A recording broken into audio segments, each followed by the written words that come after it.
Greetings everyone, Unsafe Kibble here. We're coming to you with another video, but we are going to do it slightly different today. So we are looking at Should I Challenge Run, and we're going to be looking at the game Final Fantasy X, but we're going to take a slightly different approach to this. So just a reminder, this series started with the Champions Respite Discord server. You can come and check us out if you'd like, or don't, whatever. Final Fantasy X is a 2000 and who fucking cares video game. Okay, look, I like this game. That's why I challenge ran it. And part of what the shift we're going to be talking about and taking in this series is instead of me trying to tell you a bunch of facts and kind of coolly and logically convince you that you should challenge run this, I am just going to tell you why I challenge run it. It's how I teach my classes, and it's a much better approach. So shout out to Salt and Demo for telling me that I should do this. So the approach we're going to take here is why I like the game and why I would suggest that you challenge run it. So spoiler warnings coming for a really old game here. So Final Fantasy X, it basically starts off, you're in Spira and you're this guy, Titus. Titus is a crybaby with an overbearing father, and he's someone that I really identified with when I was younger. So that's why I kind of got hooked into the story. You are thrust into Spira when you're kidnapped there by a monster, and you journey across Spira, eventually trying to get back to Zanarkand, your home, even though it's set thousands of years in the future and the city is now in ruins. You initially start off with just controlling Titus, but eventually you get these other cool characters. You get Waka, who is useful, but who has one of the most punchable faces I've ever seen in a Final Fantasy character setting. You get Lulu, who is your sensual, mature woman type figure. Yuna, who is your summoner in the game and also your love interest. You get Auron, who is just the best character and your tank.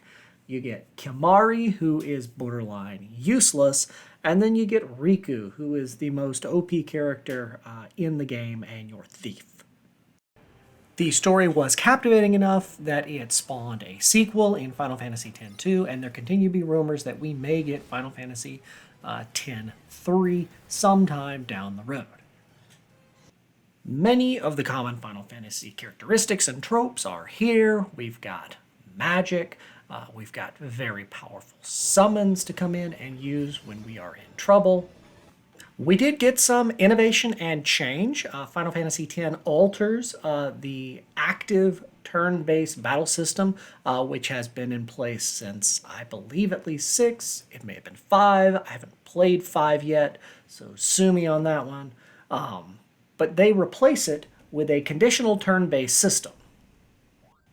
Let's not overcomplicate things. The conditional turn-based system is basically a turn-based system, and depending on the action you choose, your next turn is determined. If you pick an action which is quick, your next turn will come up quicker. If you pick a large, more damaging action like a limit break, called overdrives in this game, your next action will be delayed and slower down the list. Slower-based turn-based system means that the player can actually manage when people are going to do certain actions. And adding further complexity to this wrinkle, Final Fantasy X allows you to change party members mid-combat. Players can rotate out specialists in order to deal with specific challenges in front of them. Especially characters like Auron for Pierce or Lulu for Magic can be rotated in and pulled out as is demanded. All right, ladies and gentlemen, welcome to your first major exit point. If you're someone who's wanting a more in-depth review of the game, other YouTubers have done it better. Go watch one of them. Some of them are scrolling on the list. Number 2, if you're someone who straight up doesn't give a shit about Final Fantasy series or doesn't like Final Fantasy X, this is your time to bail, because I'm about to start talking about why I like to make the game harder than it already is. So how did I get into actually challenge running Final Fantasy? Well, the answer to that is the same answer of how I got into challenge running Dark Souls, and that would be Majin Sweet. Fuck you, Majin, if you're watching. Now, before the idea of challenge running had even come up, I was already playing this game a ton. I very much wanted to get the platinum on this, which I still haven't finished doing. I like playing this game. It has an enjoyable loop to get into, so that is already a big sell for me. I like how the game plays, and that's important when you think about challenge running. But it was really off-putting to think about doing a no spear grid challenge, which is what I ended up doing. In fact, I took it further and I started doing this ridiculous acronym here, which is there were no spear grid, there were no summons, there was no customization of armor, there was no overdrives, and then there were 4 other additional restrictions, which you see there, which were designed to make going through the world more arduous. Initially, when I set off on this journey, I had said that I was only going to hold on to the restrictions as long as I wanted to hold on to the restrictions. So there was no extrinsic pressure for me to do these runs because, frankly, no one that I knew at the time was even considering or looking at these types of runs, although I know they have been done on the internet before. Prior to taking on this run, I think I played Final Fantasy like many people played Final Fantasy X. And that was I grinded the spear grid. I built up my characters until eventually Lulu and her little Onion Knight doll were quick hitting for 9,999 damage. Or if you had the ultimate weapon, we could break the damage limit in some capacity. What this did is this essentially removed all challenging complexity to the game. The game was essentially a race to get the most damage and overpower the bosses with stats. Now, to the designer's credit of Final Fantasy X, they recognized that this was the case, and you have the monster arena where monsters get ridiculously overpowered, and you cannot just blow through them as quickly as you might like. The international version of the game also added in, it came with the remaster as well, the Dark Aeons, which were another difficulty.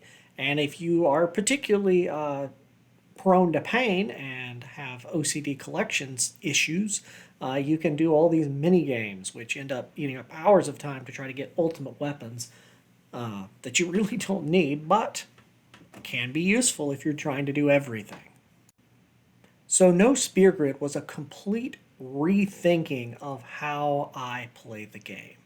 And that in and of itself is very helpful when you're trying to figure out some of these mechanics that you might have overlooked or ignored. The first thing that became very apparent was that I was going to have to exploit weaknesses. Now, at the beginning of the game, you have Lulu, and they teach you that Lulu uses magic, and you have to line up the weaknesses in the monster, and you get Kimari, and you get taught about pierce damage. But ultimately, this gets ignored very quickly when you start paying attention to the spear grid, and after you're several areas in, you're no longer doing that. Since I wasn't leveling the spear grid, I really had to pay attention to what was going to be exploited and how to go about attacking particular monsters.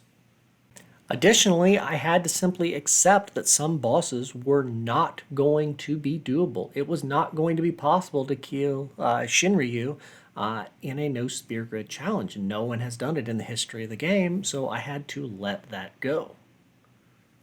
In addition to recognizing limitations and knowing what weaknesses could be exploited, some of the bosses required extreme planning.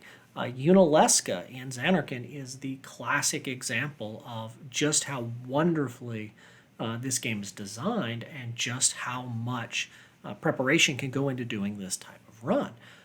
You have to set up zombie on 3 of your characters and rotate them out in a carefully coordinated strategy in order to make sure that you can survive attacks in Unalesca's 3rd phase. And it really turns into this cool, can you pull it off challenge, because there is a way to do it if you can strategize your way through. But of course, ultimately, this run is about what you want to do. So, as I said, I set off on the No Spear Grid Ultimate Challenge. I ultimately relinquished that challenge at Braska's final Aeon.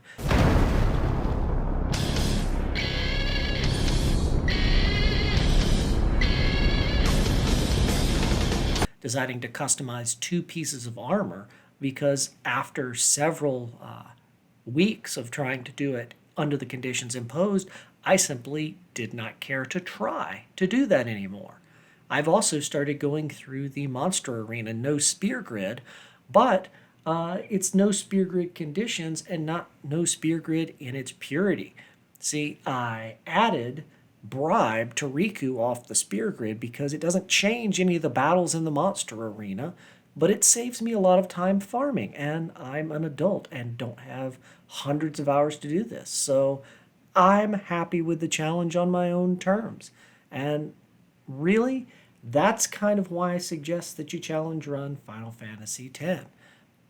It doesn't have to be 10. Find something you like that you want to run under your conditions, and you do it however you want. I personally have been having a lot of fun going through the Final Fantasy series, and probably the rest of the series is going to become games that I have found joy running. So hopefully you've enjoyed this little shift in how we're talking about it. But I understand next people would like me to talk about why I challenge ran Neo 1 and haven't challenge run Neo 2. So that'll be the next video coming up, and don't know what's going to happen after that. We'll see.